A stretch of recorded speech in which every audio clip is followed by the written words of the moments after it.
Author कहते हैं कि 7 साल तक इस बारे में कई सारी डिस्कवरीज करने के बाद मैं इस बुक को लिख पाने में सक्सेसफुल हुआ हूँ। इन सालों में मैंने अपने मैरिड लाइफ में से ऐसी कई वजहों को दूर किया जिससे मेरी मैरिड लाइफ बर्बाद हो रही थी। ये एक सिंपल इंसिडेंट की वजह से हुआ जो अचानक मेरे साथ हुआ यूँ कि एक दिन उस दिन मेरा ऑफिस में काफ़ी बुरा दिन गुज़रा था और जब मैं काम से वापस घर आया तो मेरी वाइफ ने दिन भर की शिकायतों का पिटारा खोल कर रख दिया क्योंकि उसका दिन भी काफ़ी टफ गुज़रा था। 1 हफ्ते पहले ही हमारी बेटी हुई थी। इन दिनों मेरी वाइफ को काफ़ी पेन रहता था और उसकी पेन किलर की गोली ख़त्म हो गई थी। वो दर्द से इतना परेशान थी कि मेरे आते ही उसका सारा गुस्सा फूट पड़ा। मैं भी दिन भर ऑफिस की चिक से भरा बैठा था। मैं भी उस पर ज़ोर से चिल्ला पड़ा और काफ़ी कुछ बोल दिया। गुस्से के मारे घर से बाहर जा ही रहा था कि वो मुझसे रिक्वेस्ट करने लगी कि मैं थोड़ी देर उसका हाथ पकड़कर उसके साथ बैठ जाऊं। तभी मुझे अंदर से कुछ हुआ। मैं चुपचाप उसका हाथ पकड़कर उसके पास बैठ गया और तब वोइला जैसा जादू हो गया। मेरे टेंशन जैसे पल में गायब हो गई। मेरे माइंड में घंटी बजी। फिर डीप स्टडी, रिफ्लेक्शन और रिसर्च के बाद मैंने अपनी ये बुक लिख के दुनिया के सामने रखी और मैं प्राउडली कह सकता हूँ कि इसने उन हज़ारों कपल्स की लाइफ चेंज की है जो एक कड़वाहट से भरी मैरिड लाइफ जी रहे थे और इस बुक को पढ़ने के बाद अब वे अपनी पार्टनर के साथ एक हैप्पी, पीसफुल और प्रोग्रेसिव लाइफ जी रहे हैं। Chapter 1 man are from Mars, women are from Venus.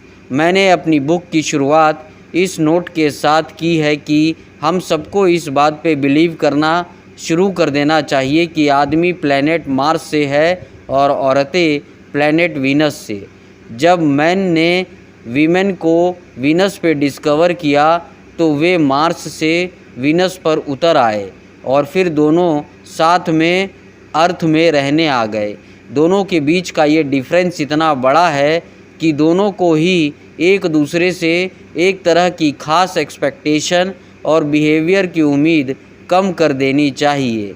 हम ये एक्सपेक्ट करते हैं कि हमारे अपोजिट सेक्स हमारी तरह ही बिहेव करेगा, जो कि पॉसिबल नहीं है क्योंकि जब हम फंडामेंटली एक दूसरे से डिफरेंट हैं तो जाहिर है कि बिहेवियर भी डिफरेंट होगा। बाकी के चैप्टर्स में आपको कपल्स के बीच पैदा होने वाली वेरियस इश्यूज़ के बारे में डिटेल से बताया जाएगा और मैं आपको उन इश्यूज़ को सॉल्व करने का तरीका भी बताऊंगा। Chapter 2 mister fix it and the home improvement committee.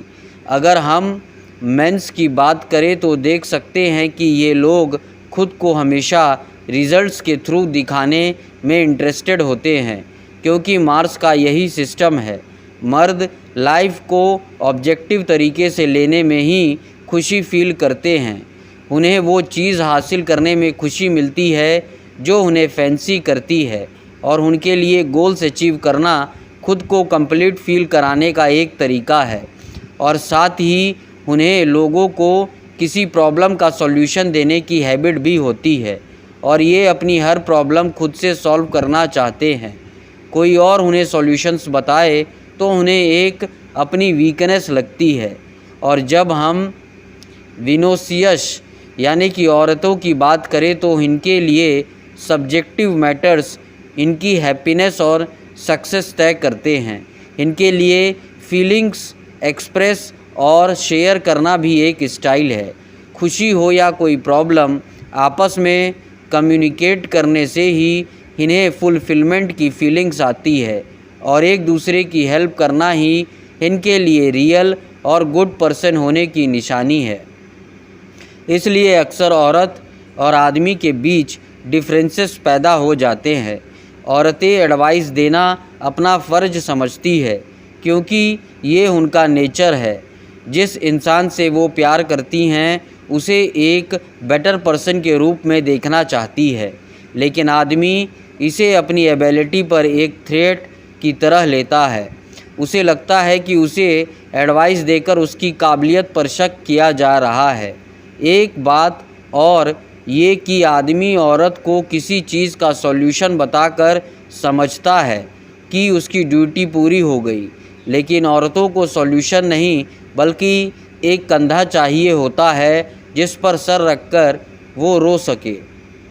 Chapter 3 Men go to their caves and women talk।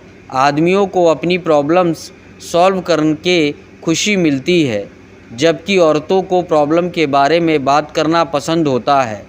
ये इन दोनों के बीच एक बेसिक डिफरेंस है, इसलिए जब वो अपने ट्रबल्स के बारे में बात करती है तो ये उसके लिए एकदम नॉर्मल है, मगर आदमी ये बात नहीं समझ पाता। इसलिए जब वो किसी पचड़े को सॉर्ट आउट करने के लिए कोने में चला जाता है तो औरतें समझती हैं कि वे उसे इग्नोर कर रहा है और बस यही बात बिगड़ने लगती है। दोनों को ये समझने की ज़रूरत है, आदमी को पीछे हटता है तो दरअसल वो एक तरह का कॉपिंग मैकेनिज़्म यूज़ कर रहा है, वे उसे इग्नोर नहीं कर रहा। उस वक्त उसकी फीलिंग्स का औरत से कोई लेना देना ही नहीं होता।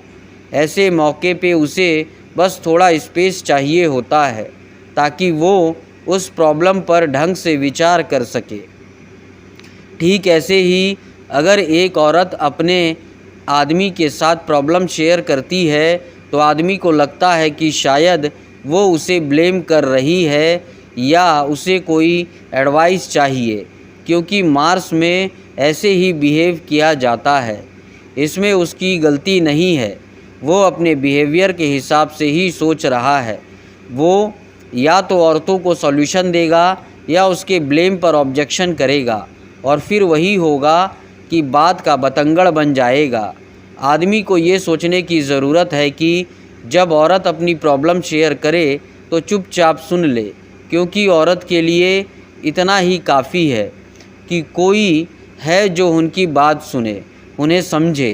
वे ज़्यादा कुछ नहीं चाहती, बस इतना ही कि कोई उनके दुख में उनके साथ रहे। मर्दों को ये सीखने की ज़रूरत है कि जब औरतें उनसे प्रॉब्लम शेयर करें तो सुने। Chapter 4 how to motivate the opposite sex.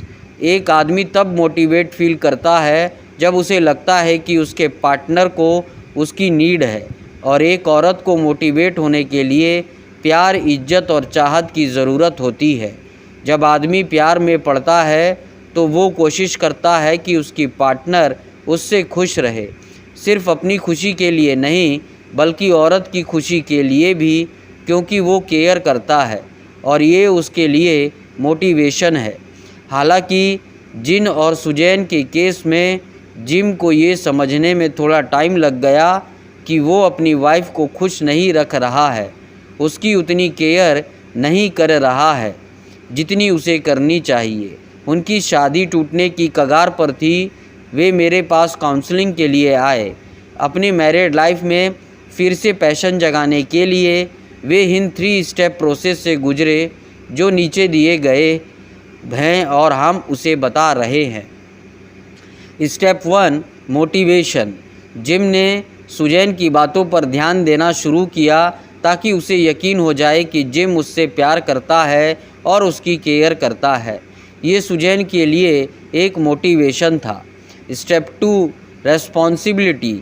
Gym ने अपनी गलतियां मानी और उन्हें सुधारने की रेस्पॉन्सिबिलिटी ली। Step 3 practice. जब ये 3 स्टेप सॉल्यूशन अप्लाई किया गया तो सुजैन इस रिश्ते में रहने के लिए मोटिवेट हुई और जिम को अपनी वाइफ का ख्याल रखने की मोटिवेशन मिली, जैसा कि वे पहले रखता था और जैसा कि आदमी हमेशा करता है। Chapter 5 speaking different languages. जब ऊपर वाले ने आदमी और औरत दोनों को अलग बनाया है तो नेचुरल है कि दोनों अलग बात करेंगे। वर्ड सेम हो सकते हैं मगर तरीका नहीं। मतलब कि औरत जो बोलेगी फीलिंग के साथ बोलेगी, जबकि सेम वही वर्ड आदमी फैक्ट्स के साथ यूज़ करेंगे। आदमी किसी वर्ड का एग्जैक्ट लिटरल मीनिंग समझते हैं, जबकि औरतें उसे सब्जेक्टिव तरीके से बोलती है। जैसे एग्ज़ाम्पल के लिए, जब कोई औरत कहे कि हम हमेशा जल्दबाजी में रहते हैं, तो उसका पति जवाब देगा, ऐसा नहीं है, हमने लास्ट वीक फ्राइडे नाइट को आराम किया था। अब यहाँ औरत के वर्ड्स को लिटरल मीनिंग नहीं है। लिटरल मीनिंग तो तब होता जब मर्द ये बात बोलता। इस बात से उसका मतलब ये है कि वो अपने पार्टनर के साथ और भी स्लो वे में कपल एक्टिविटीज़ करना चाहती है, ताकि वो अपने पति के साथ ज़्यादा टाइम तक एंजॉय कर सके। मर्दों को ये डिफरेंस समझने की ज़रूरत है। जैसा कि हमने पहले भी कहा है, दोनों को डिफरेंटली बनाया गया है।